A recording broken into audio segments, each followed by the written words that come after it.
my God. I haven't seen your face since we came and got tattoos. Yeah. Okay. So, hello, Jozie. Hey, so good to see your beautiful face. So good to see you. So introduce yourself to the Collective Reset crowd. Just who are you, first and last name, if you want to share your last name, and then where are you in the world? So I'm Jozie Furchgott Sourdiffe, and I live in Miami currently. Yes. Jozie lives in a beautiful apartment in North Miami that I miss. And it's so good to see you sitting in it because it looks fantastic. So why don't you tell our people just how we know each other? So I guess we met actually when I first moved to Miami. It was like, 5 years ago almost? Yeah.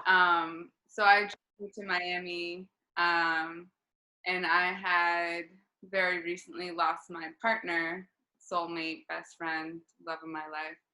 And anyway, I heard this group called the Dinner Party, which I don't know if your audience knows of that, but Yeah, they don't. So if you want to share. Oh, okay. So it's a grief group for people in their 20s and 30s, and it's informal instead of like going to one of those sometimes weird grief groups. It's in people's homes, and you were a host for I one of was. the parties. And then we met, and we were also just like instantly, I feel like, connected way outside of that.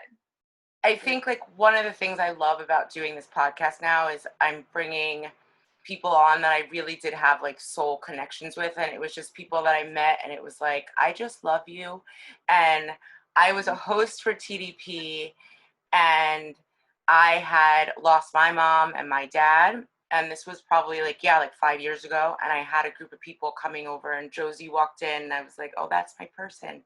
Yeah. And we have been hanging out ever since, and bonding over grief and sisterhood, and at the time shitty men and Miami, and being new in what is like not even the South. Miami is the strangest little city It's like ever. basis outside of the US. It absolutely is. Country.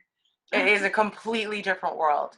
So why don't you share with people? I like for our guests to kind of get an idea of what things are like right now, the racial temperature in different parts of the country, right? Like I think a lot of what happens when we continue to see the same algorithm in our Instagram, right, which is basically the same feedback bubble, and we remain around the same group of friends, is that we're constantly just kind of regurgitating the same information. And I want people to see, like, what's it like in Miami right now as a white woman, and what are you seeing in terms of, are there protests going on? Like, what's happening? Yeah, I mean, Miami definitely has been a hub of organizing way before any of this. That's actually like one of the things I became involved with moving to Miami as well, probably around the same time I met you, was this organization called Dream Defenders. So if people don't know of it, it was started after Trayvon Martin was murdered in response to his murder, and trying to hold, um, talk about racial injustices. And it became a prison abolitionist socialist organization. So now it's actually really interesting to hear all these conversations on like a mainstream platform of defund the police, prison abolition, and all these things that really haven't been talked about in this way until now. But Dream Defenders has been doing that work for a long time. So that's all to be said, that Miami does have a really amazing movement that's kind of, Dream Defenders is all over Florida, but Miami's definitely a hub. And then there's other organizations I'm also involved in that are kind of like sister organizations of Dream Defenders, Sunpower, Poetry for the People. So yeah, I've been doing that work with those groups for since I've been in Miami now. So it's interesting now. Miami, I feel like outside of that organizing work can sometimes feel really complacent when Yes, things it are can. happening, depending on what your circles are. You know, a lot of people are just struggling to survive. Miami's a really expensive city. Like, there's just all these factors. And there's always been really interesting racial tension in Miami, right? But it's different from, I'd say, a lot of US. Like, a lot of it has to do with like white Cubans versus Absolutely. like there's a huge Haitian population. So there's just like a lot of colorism in Miami that's like very deeply intense, and wealthy white Cubans have a lot of power here. So there's been a lot of protests since George Floyd's murder. And it's been really amazing to see, like, a lot of people have been coming out and continue to come out. Not just like usually I see like the same people at different actions, or it's been a lot broader than that. So that's been really encouraging. But yeah, it's intense. You know, one of the protests I was at, it was a peaceful protest, and luckily there was drone footage happening, but it was completely peaceful. And then you can see from the drone peaceful marchers, and then all the police in riot gear, and you see them throwing a tear gas canister into the crowd of peaceful protesters, and that's when all shit broke loose. So it's, Unbelievable. yeah, the cops, they've been sending the SWAT, like another protest I was at, they sent the SWAT team in. Like, it's very militarized feeling. And the cops here have always, you know, everywhere, have always been like that. So, you know, as a white woman, I don't like feel the things like that geared towards me, of course, but like I hear from people that I love that Mm-hmm. are Black folks, are like people of color. Um, you know, I think it's just, you know, it's intense everywhere. I think it's what you touched on is so true. And I wonder if people really know this about Miami, the existing racial tensions that already exist. Um, I think that a lot of people get this idea of Miami as like South Beach, right? And it's what they see in movies. And it's like that is, you know, a stretch of one area. And when you get into the rest of Miami, and I didn't know this until I moved, I had been vacationing there for years, right? And then I moved and realized that, yeah, like the Black Haitians and the Black Americans, they don't get along so well. Mhm. And the white Cubans and their relationship to the rest of the white population that's there, that's not so intertwined. And Mhm. it very much feels like very isolated areas of community that don't intersect. And so that is interesting and beautiful to hear that in this moment that you're having peaceful protests, and unfortunate that, but what we see, right, that the only violence that's coming is actually coming from the police that are there, which is a shame. Right. Um, I love the work that you do with the Dream Defenders. I'd love to know about the other orgs that you mentioned and just like what their focus is, and maybe just telling us a little bit about them so other people can find them as well. Yeah. So there's a lot of the same people, kind of like in each of the organizations. There's a lot of overlap, I guess. But I started from the Dream Defenders. A lot of, not the same, but a lot of the same folks kind of came together. And this poet Aja Monet created. It's called Poetry for the People, modeled after June Jordan, who is like a incredible poet, activist, Black woman. So she created this thing called Poetry for the People, and it was using art as like the activism and social change, um, in that kind of voice. So that was the kind of the mindset of it. And it was like a workshop, and we all get together and do poetry. I don't consider myself a poet at all, really. I mean, I write, but it's not what I consider myself. I'm a visual artist, but it was a collective of people that were, you know, in movement work or and in art. And I've always been interested in art being powerful. as a voice of social change and being able to shift culture and be a part of that work. Like Mm-hmm. if you look at the Black Panthers and Douglas, his work is so iconic. And I believe a huge like reason why Black Panthers is iconic, obviously for other reasons too, but the art was important and still is important. Whenever you see that image of his Black Panther, like Mm-hmm. you know immediately what that is.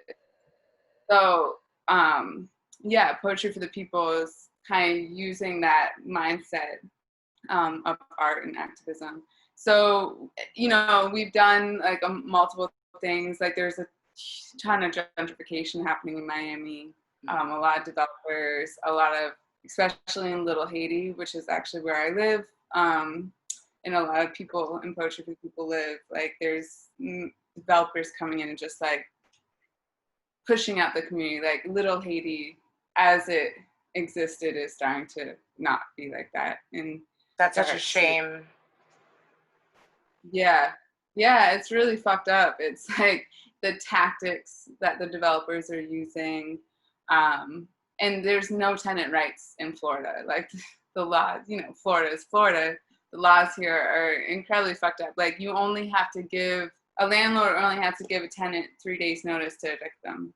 And they Wow. don't really any reason. Like you can evict, like in New York, for instance, it's incredibly hard to evict someone. It's almost impossible. In Florida, you can pretty much evict anybody for any reason. The landlord has complete power. So, Which yeah. is really scary considering the economic disparity in Miami. Like it goes from extreme wealth to extreme poor. And when you have that sort of difference between two financial or two economic backgrounds, it's easy to see how one so easily gets pushed out, and you see a lot of that in Miami. Yeah, and it's really racialized too, right? Like a lot of the developers that are coming in are white, mostly like very wealthy. Yeah, so the development is, you know, the gentrification ends up feeling really racialized. For instance, there's a local developer in Miami who originally he created Citadel, which was like an artist collective in North Little Haiti. His name is Nick Hammond, I believe, and his group is called like Atlantic Group. So what he did, there is this building that was empty for the longest time. I think since Hurricane Andrew, it just wasn't being used. Massive building.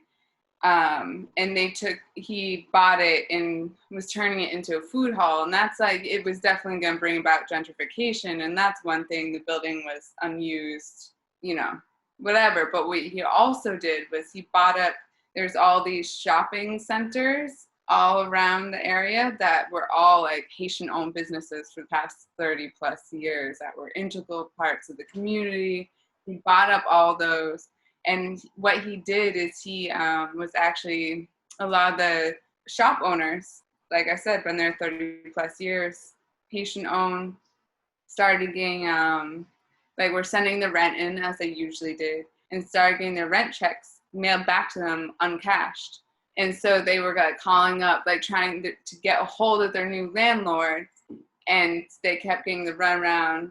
The reason I know like the back end of this is Poetry for the People also works with this organization called Community Justice Project, which is a law firm, and they represented all these Haitian-owned businesses and all this stuff. So yeah, they were getting all their rent checks mailed back on cash, and then next thing you know, they get an eviction notice. So what he did was he literally just wanted to clear out all these Haitian-owned businesses. And now, of course, like painting the buildings, they're all slick. It's like incredibly hipster. All these bougie like microbreweries are going in. You know, that whole thing. And And just like all of these Haitian families have been pushed out. yeah, absolutely. And you know, and then all the, you know, because the gentrification, all the property taxes and all that stuff are going to go up around here. It's just within a year, the whole community, I mean, the whole block is completely transformed. You wouldn't recognize it.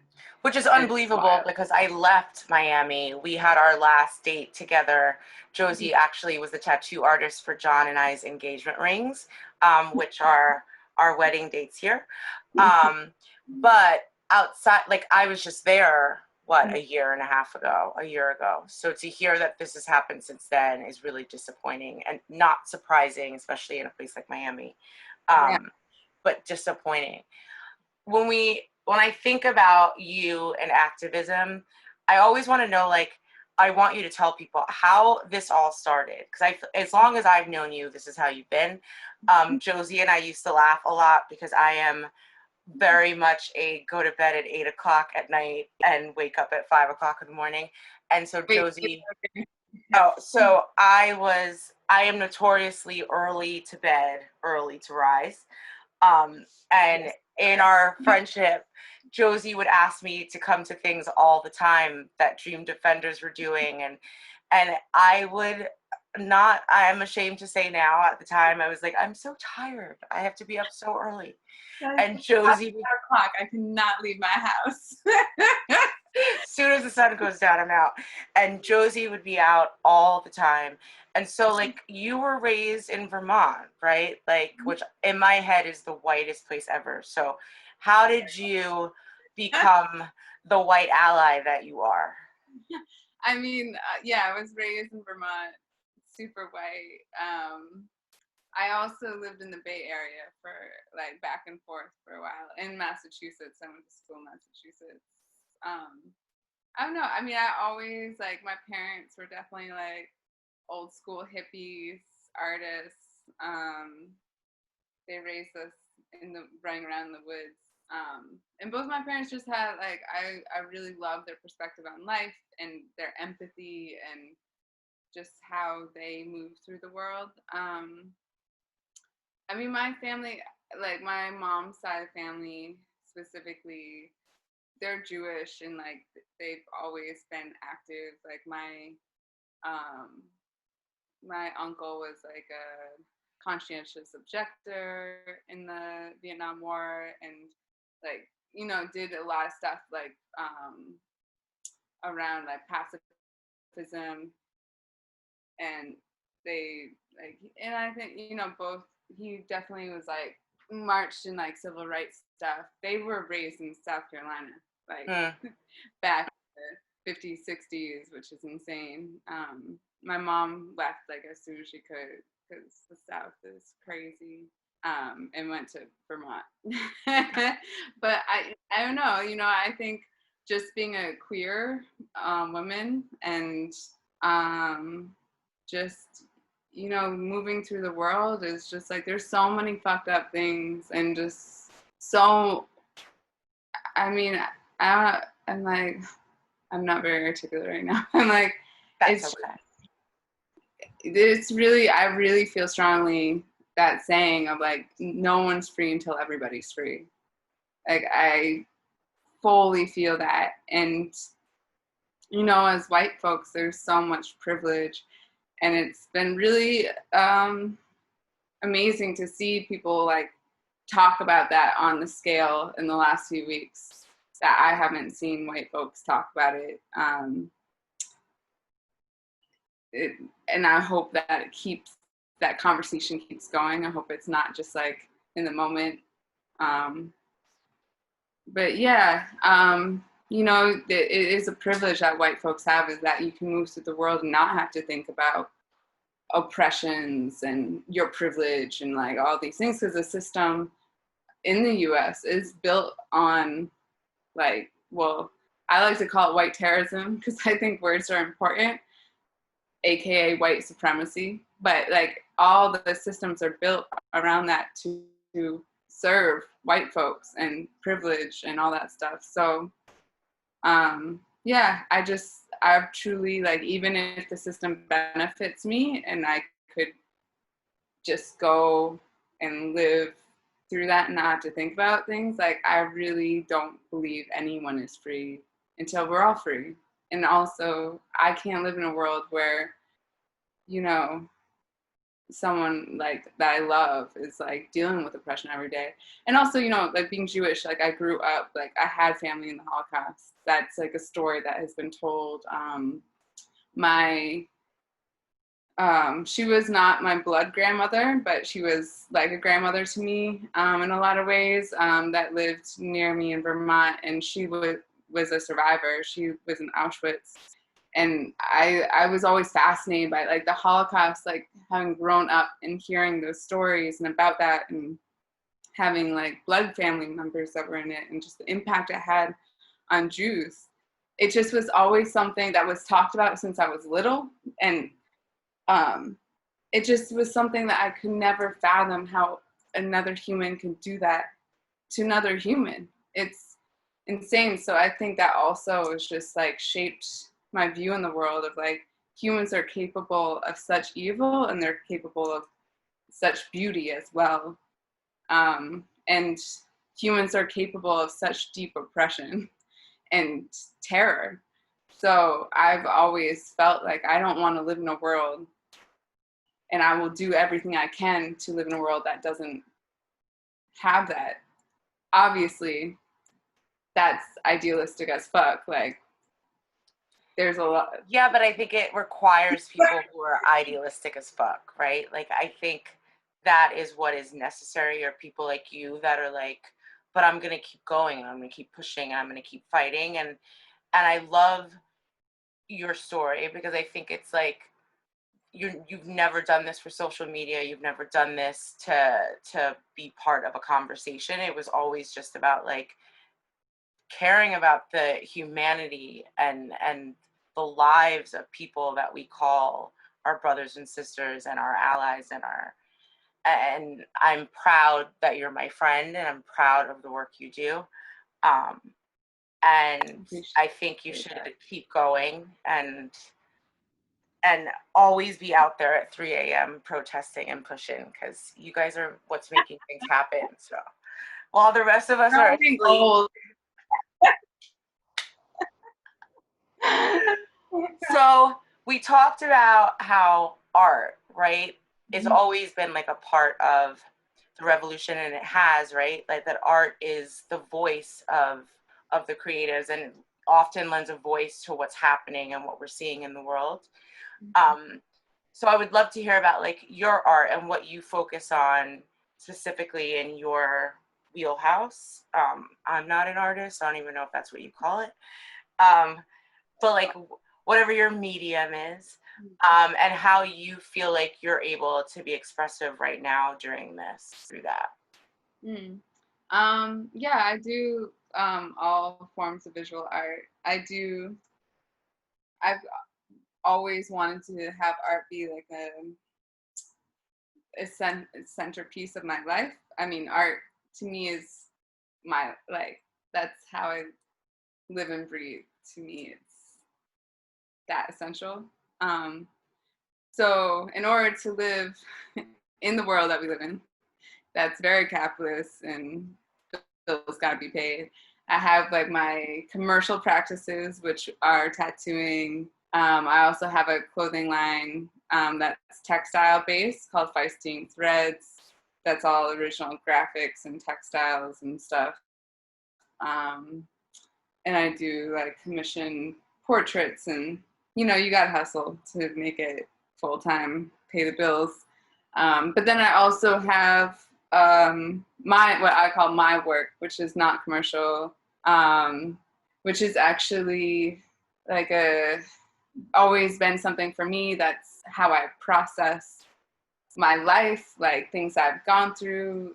Like I mentioned, my partner passed away 6 years ago, which is so crazy. It's been 6 years. And he had acute myeloid leukemia and had to go through a stem cell transplant, which was an incredibly intense procedure. It was like a year. I was his caregiver. So like going through that process and then the aftermath of losing him, and processing grief and loss and all that stuff, art has been, it's therapeutic. It's like it's what has gotten me through so much, I guess. So to me, art is powerful like that, but also I don't make it for that necessarily. It's not really, it's all very like based on my personal, but you know, death and loss is a human experience that is the one thing that we all experience at some point. I don't know. Tell me if you can think of another thing, but I really can't think of another thing that every human experiences on this planet in their life besides death. Absolutely, you're right. Birth and death, you know. And yeah, so it's like a universal human experience, but we don't really talk about it. So to me, you know, like, and I've had this experience of when I put that work out there of people that have also experienced in their own way, you know, it like triggering something in them or processing something for them. So that's an incredibly beautiful thing. So that is something that I don't make the work for necessarily, because it's a personal raw expression of myself, but that's like my hope is that it does transfer and become like a conversation starter. And my work also besides that deals a lot with like gender and sexuality. I'm a queer femme, just in that whole genre of things. It's a whole other conversation.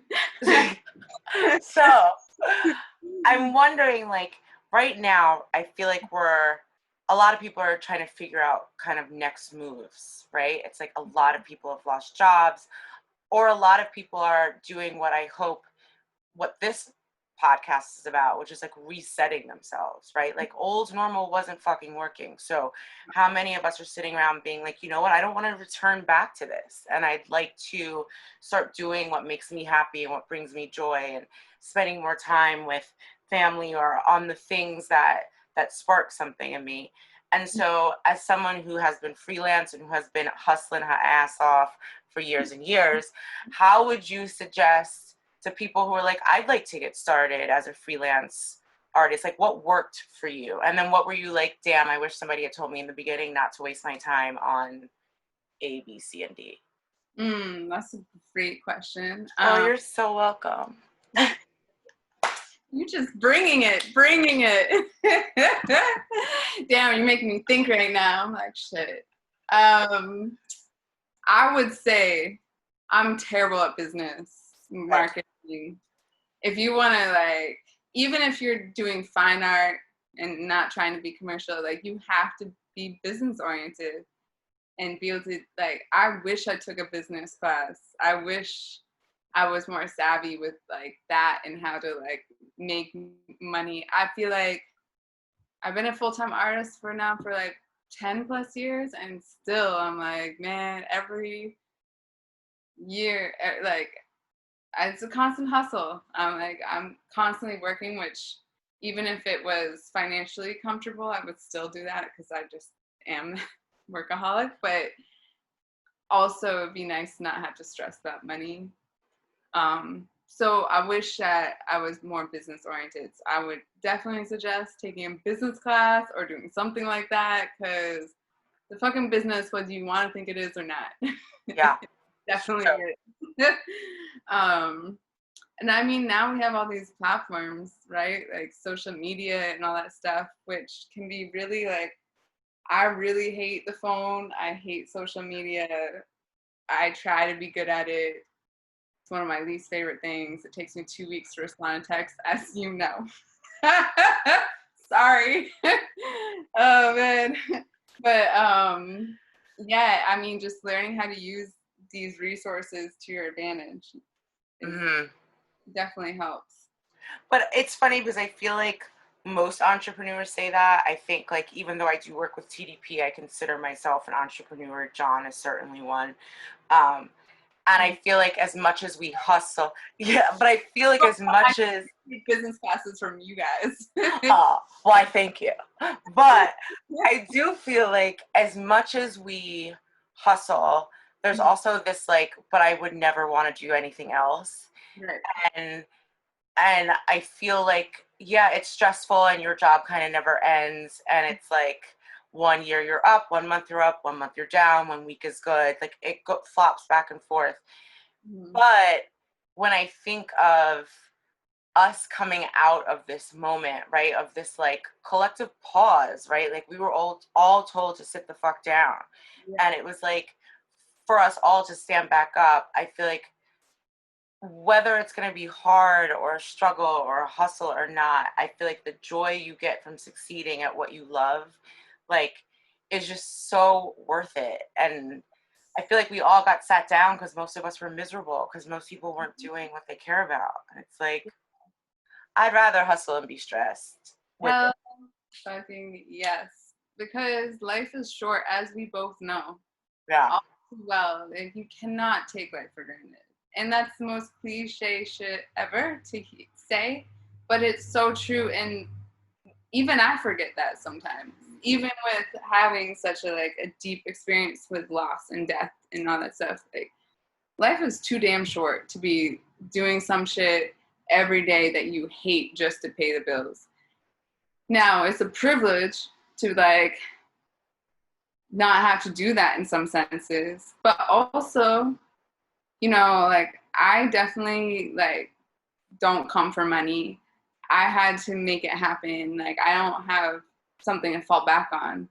So it can be done. And I know so many of the like creatives and entrepreneurs that I respect and like am in awe of are people that literally came from nothing, like built their whole empire from nothing. Like if you want it, you will make it happen. You will be working your ass off. Like there's no such thing as a weekend. No. You will be working 12-hour days for damn sure. But like you said, it like I wouldn't give it up for anything. Like I wouldn't change that because it feeds you. Like you actually are doing what you want to do. And also like being your own boss and not having to go to fucking 9-to-5 job. I can never work for anyone else again. Like I really don't know how I could ever go back to that. Yeah. It's true. It's true. And once you have like a taste of the freedom, you're like, well, I'm just gonna have to figure out how to make this work. Yep. And I mean, not to romanticize shit too, because like I really had every job. You have to do that too. Like it's not. Yeah. It's gonna be like you can just jump right into working for yourself. Like you're gonna have to hustle another job that might have nothing to do with what you want, but you know that money is going towards doing what you want. Absolutely. I love it. I love it. I love hearing good messages from chicks like yourself. So tell us as an artist, like who are the artists that like you turn to when you're like, either I'm in my moment of grief and I would like to stay in that, or who just like is giving you life, or who during this time has given you motivation or inspiration, or who you've always felt this way about. But can you share with us who are not in the artist world, who would like to become a bit more creative, who we should be looking to? Well, my all-time favorites, Frida Kahlo, who I've been obsessed with since I think I discovered her when I was like 8 or 9, like all-time favorite artists. And her work has always spoken to me, but especially after going through what I went through with my partner, like her work is so about like health and hospital life and all that stuff. So yeah, her work is incredible. Jean-Michel Basquiat is another all-time favorite artist. Actually, this musician, Morgan Eve Swain, who I met in the hospital because her husband was getting a bone marrow transplant next door to my partner. Wow. Incredible musicians. But she started this project and this album. When you said like when you want to stay in your grief, she put out an album after her partner passed away when she started this new project called Huntress and Holder of Hands. It's on Spotify, but it's just like one of the most powerful musical albums. It definitely speaks to me on the level because she went through like almost exactly what I went through, and we became really close and are still very, very close. But also just musically, she's a genius. Can you repeat that again, her album or her piece that we can find? Huntress and Holder of Hands. And the band that she was in with her partner was called Brown Bird. But she plays the violin and the cello, like strings, but she's like heavily influenced by folk and metal. So it's a really, yeah, like beautiful. I actually don't like folk music personally. Her music's incredible. So that I definitely listen to when I'm painting a lot. Other artists that I love, Jordan Castile, who's this incredible painter. Oh God, there's so many. Erykah Badu, always. Did you see her Jill Scott? I missed it, and I'm so mad. It's recorded, and I need to watch that shit. I've been hearing about it from everybody. Did you watch it? Oh, it was like every soul feeling, like you felt like you were wrapped in sage and incense and candlelight. It was unbelievable. Yeah, I need to watch that. I Yeah, know watch it. everybody. I was like, how the fuck? It was good. It was good. Well, thank you, because I feel like, like I feel like I probably turn to the same artists that I've known or the same music that I've been listening to, and I'd like to keep learning more. Like I just started, I put an alert on my phone to read a new piece of poetry every week. Oh. Because I just feel like, sometimes we get into our own routines, right? And it's like, this is the time to also become more of something else. And for me, that was a bit more creative. And so I think that I'd like that for the Collective Reset audience, right? As they're watching and meeting all these new people, for them to learn new avenues and new people and new things to interest them. I also want us all to be sharing how we're taking care of ourselves in this time. And I think what I want to remind each guest that comes on here is a very honest answer is also, I'm not taking care of myself in this time. Because that's true too, right? Not everybody is sitting around exfoliating and reading self-help books. Like some people are just laying around and drinking wine, and that's fine.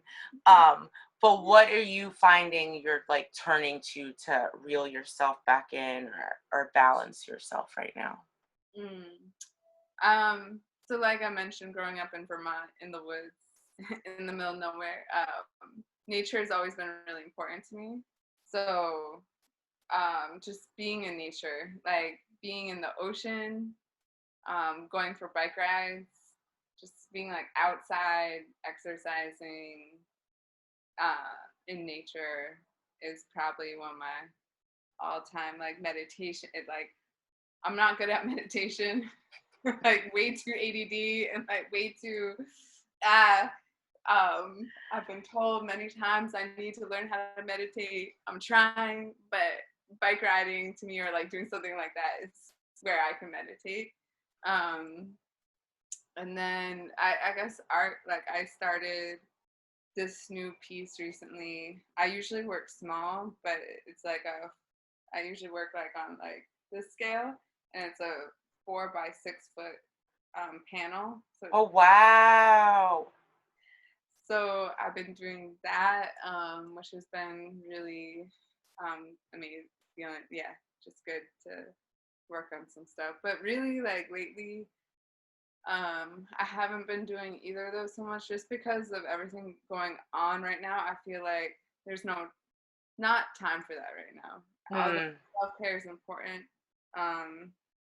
but there's just so much going on that it's such a like shifting point, hopefully, but there needs to be like everyone on deck to make that shift happen in whatever way. So that, like, I've been actually brainstorming because I've been like donating to a lot. There's like so many amazing bail funds. I didn't actually go into Sunpower. Do you want to talk about that? Yeah, that one of the other organizations I do some work with down here is called Sunpower, who is an abolitionist socialist organization as well, but it's like centered around queer Black femmes. And like it's kind of like, in order for everybody to be free, like you need to like abolish the prison system. You need to get rid of these systems that are just made to oppress people, and capitalism is like the root of a lot of these systems too. So they have a bail fund, so like they do a lot of work with like bailing folks out of prison, especially with COVID. A lot of people that are sitting in jail for no reason except they can't pay bail, like they're not guilty, they haven't been proven guilty. A lot of times it's some bullshit shit. It's usually just like racialized and economical, like people that are poor and oftentimes Black or brown folks. So they do a lot with like bailing people out of jail, as those folks are like really susceptible to COVID right now. And like personally I've been donating to like funds like that too. But being unemployed at the moment, there's only so much. So I've been like trying to brainstorm what ways like that I can do art that can create avenues to like donate while still being able to pay my rent. Yeah. So I'm actually going to do like I think a t-shirt line of like revolutionaries, and have those profits go completely to like all these different organizations that are doing this amazing work too. So yeah, trying to channel like other ways I can use my art to at least like help support these amazing organizations that have been doing the work, that are doing the work, you know. And if people want to be able to support you either through your artwork or to donate to you so that you can pass money along to these organizations, or just to help you out because you're a dope-ass activist artist who has bills to pay and maybe somebody wants to help out with that, what are your social media handles? If you have a Venmo, how can people find you, reach you, or support you? I appreciate you. My social media, I only have Instagram. It's Feisty Inc, FEISTYINK, and then my website's feistyink.com. And I have my online store is Big Cartel Feisty Inc Threads, so you can find it on my Instagram. And like I mentioned, like I don't know when I'm gonna finish, but hopefully soon, like this t-shirt project to like profits will go to donating to specific organizations. I haven't decided which ones yet, but if you follow me on Instagram, you will see updates on what that will be. So definitely check it out. Follow her. We're excited for the t-shirt. Yes. I hope to get a bunch myself. Yes, I love that. Jozie, thank you so much for coming on and talking to me and talking to the Collective Reset.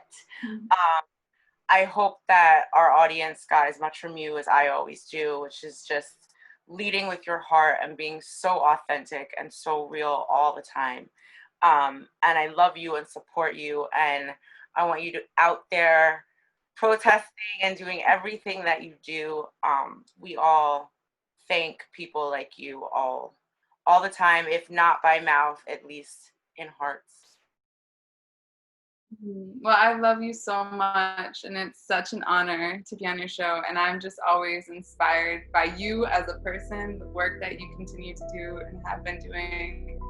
Like, it's such an honor, and I love you so, so, so deeply. So thank you. Love you, Joe.